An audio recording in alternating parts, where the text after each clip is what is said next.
No, I'm gonna say the same thing I've been saying all along. I'm not nitpicking Kemba. Let's not lose our minds here. He's still a slightly lesser version of what we saw last year at his best.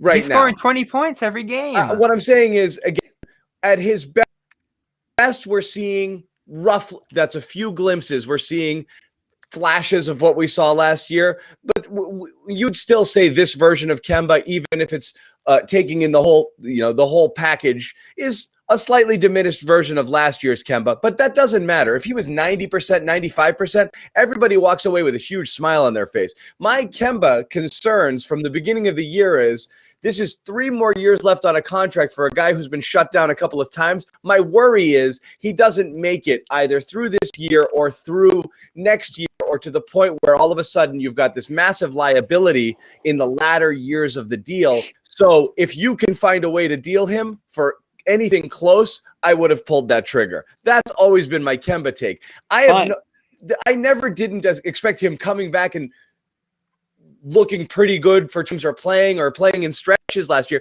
He looked good last year. Then he got shut down. Then he came back in the bubble. He looked pretty good. And then he limped to the finish. That's the worry. You just don't want to see one of these days, oh, you know what? He's going to sit out 3 games, 4 games. That's when you start to get worried. At this point, they're fine. It's to plan. They're managing him. He's missing backs.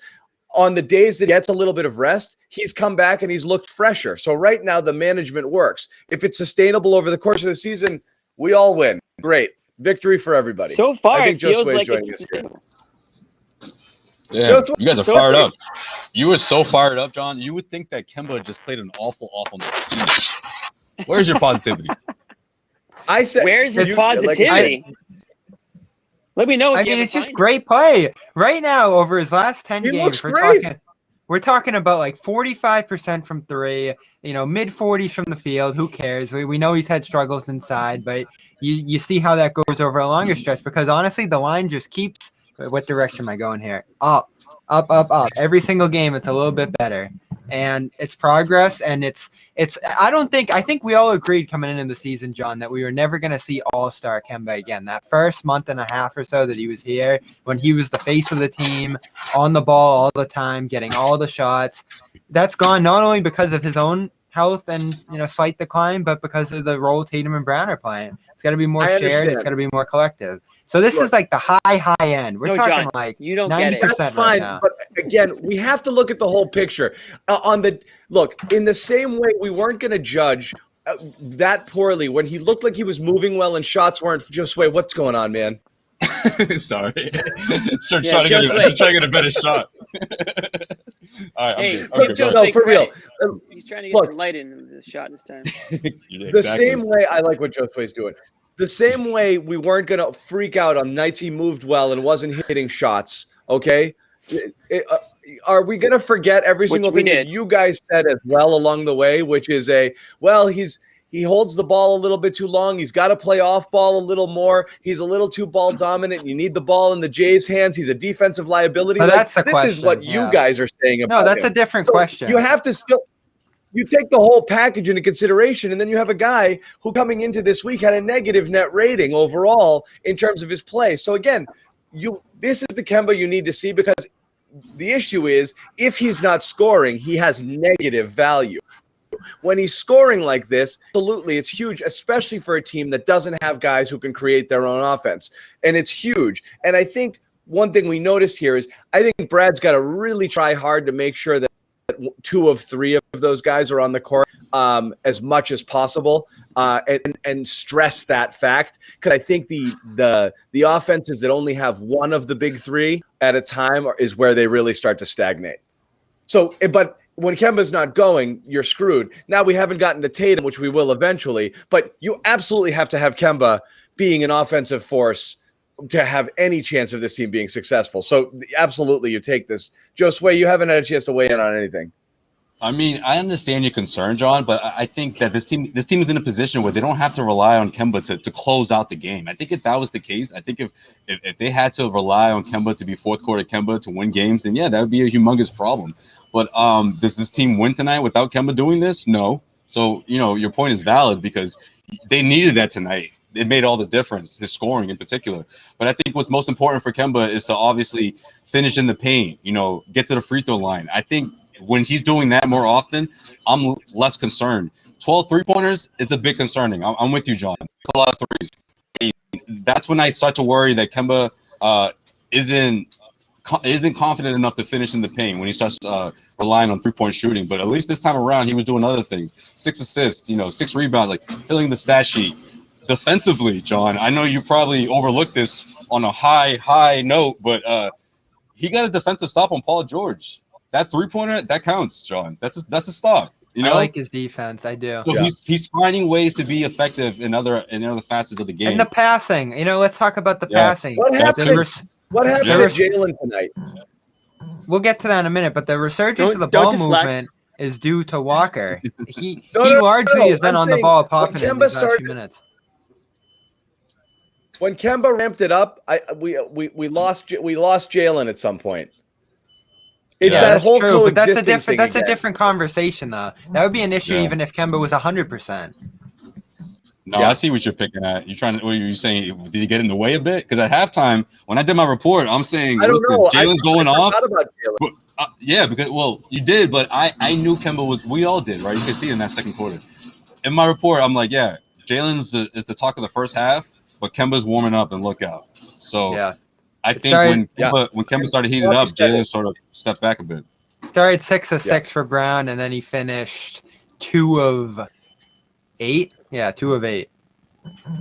Yeah. So my thing, but again, I'm thinking about Kemba's performance tonight. Kemba's performance tonight is exactly what you needed. You don't win this game without him tonight. There's no question. But go ahead, Jimmy.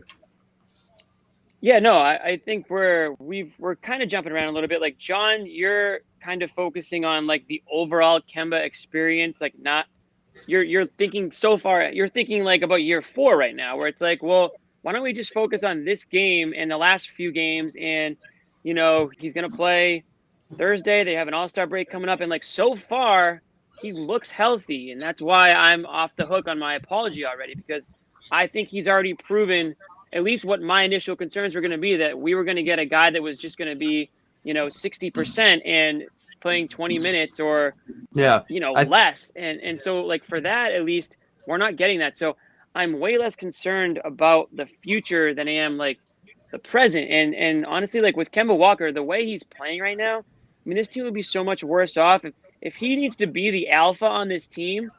And maybe we all jumped ahead and thought that this was Jayson Tatum's team and Jaylen Brown's team a little too soon. I mean, these guys are still pretty young. They do show up in spurts, but they're not consistent either. Everyone wants to criticize Kemba Walker's inconsistency. Who's been more consistent than Jayson Tatum recently? You know what I mean? So and I will get into Tatum.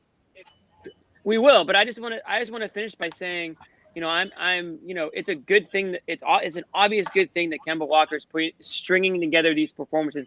And I know he's not playing the second night of back-to-backs, and I'm okay with that until he's, it's probably a good thing. Yeah, I'm fine with it. It's based on the way thing. these guys, based on the way some of these guys look, like Tatum and Brown, they should probably be sitting out some more games than what they've been sitting out, because they look beat up out there half the time. So I'm okay with the minutes management, and I just think, listen, we said it before the season. If Kemba Walker can't come back and be close to Kemba Walker, this team has no chance. And we saw that a number of times this season when he wasn't playing or when he wasn't himself.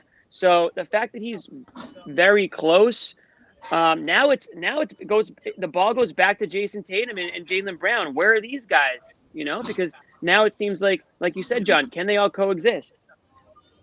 Well, and again, I just want to close the loop on the Kemba, because it's an annoying conversation. Every single time he has a good game, it's John. He's had 10 good games in a row. I'm saying, nor do I think he's capable of good games, nor is my takeaway from this game, wait till year 4 of the contract. I don't give a crap about that. I'm just simply saying when just said that. Hey, John, look. I want to trade him now. I'm literally saying all I said prior to the season was. You said that in the group chat. You said in the group chat. Yeah. All I said prior to the season was, I'm worried about this guy. I think his knee is messed up. I think Danny's trying to dish him. I would absolutely bail here. That's it. I think That's it. I said from day one that was the wrong move, and I still think it is. Even if you were able to get like fair value and for we him had the right now, report whatever about you GMs laughing at Ainge over it, So Yeah. come on. whatever you think fair I don't value want to is have right that now. conversation every time Kemba plays well. Kemba played great. Celtics need Kemba to play great. This was a great game. If you had this Kemba Walker all year long, you're thrilled. Okay. Let me ask you Thrilled. again. Yes. Let me ask you again, guys. If Agreed. you could trade him for fair value right now, whatever you think that is, would you do it? I don't know. That's Say that risky. again? I don't like that question because I don't know who the play. It's gonna. I don't know Yeah. Whatever you think the right return is. For Kemba? Yeah. It's a hard. How do you gauge that Well, for this team, though? I'll throw out the one I brought up yesterday. If apparently We're never gonna get it. Oladipo's never going to re-sign in Houston.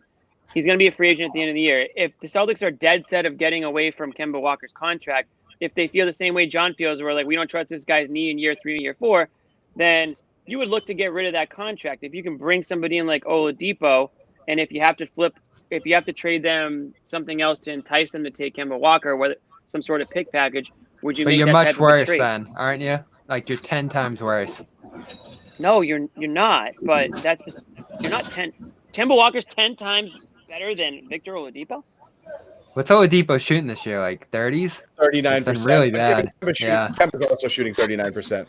Yeah, like No, he's let's not. Get away from the he is. like stats for 1 second. I mean, It doesn't matter the stats, but yes, Kemba coming into the game. Oladipo. Oh, the reason I say is it's hard to gauge that is because with this team, I mean, ideally, this is if this is going to be the regular Kemba or at least the new 38.7% coming into the game. Yeah, I mean, listen, I just think it's hard to replace someone like Kemba and plug in a similar value for this team because the respect, I think all of that plays a part in his relationship with Jayson Tatum and Jaylen Brown. So I don't know, man. I don't know if that's the solution. If you want to look long term, sure. Obviously that's the move because we don't know when this knee's going to give out. But on the other side of things, short term, if this team wants to be successful this year, I don't know if bringing in another point guard right now is the best thing for this team in this situation. Well, that's the thing. I'm just talking. Listen, and that's what you have to decide. Are you designing your team for just this year or for the future? So that's part of the decision making. And I'm not advocating for the trade. I'm just throwing out a player instead of just saying, it's a realistic fair thing, value. Yeah, it's a realistic trade. It's too tempting not to, keep it going with Kemba at the point the way he's playing right now. Yeah, I still think he's a great fit for this team. I think he allows you to get, third star production while also, maintaining Tatum at the least. We do have to have that Brown conversation because it does feel like they kind of run into each other at certain points. So that would be an argument against him at one point. And again, I'm not arguing against in a vacuum. I like all three of them. You got to figure it out. These guys have to figure it out. Yeah. This dude goes, don't talk about trades. We just won. No, but again, I watch this team, guys, and this is what drives me crazy every night when you're like, just see how it goes. You're going in the crunch time, and I know Marcus Smart's out with Semi Ojeleye on the court. Like, really? I love Ojeleye. I think he's had a fantastic week, but your fifth man in crunch time cannot be Semi Ojeleye. There's just no way around that. Like I defend him as hard as anyone. I had to spend the whole day in my mentions talking about Ojeleye. It's like a year from now, I'm going to look back on this day and be like, that's what. You know who's Bobby, you know who's a good upgrade for Ojeleye? At least for this season, for short term, Thaddeus Young. But that's just me. I don't know. Sure. I don't want to get me started. I just want to throw that out there. But yeah, we'll talk about Tatum at this point. Well, right? last week it was Neesmith, and we saw what Luka did to him. But what's Thaddeus Young make? I think like 12 for 1. To something me, like that. To me, the Thaddeus Young is if you can unload Tristan and a pick. There you could do it. You still preserve you still TPE. You know what I mean? Like I'd be willing to do that and still hold on to the TPE as something that you could roll into a lateral move. Well, that's what makes this. But that's what makes it so intriguing. Thaddeus Young is better for this team than Tristan. You can trade for Thaddeus Young without using the TPE. I mean, exactly. We're talking about the Chicago Bulls here. I mean, they're nowhere near the playoffs, And you might be right, John. But again, even if it moves the needle like a centimeter forward, it's not going to be that drastic. That's what I would do it because you're still preserving the TPE, which is an asset. So he is Exactly. 13. He's 13 million this year, which would be Thompson matched. Next year, it looks like he brings a different skill set. Yeah. From that he's got a position. non-guaranteed 14 next year, so you could also keep him for next year. It looks like if you wanted to. Yeah, You could lock him in. Yeah.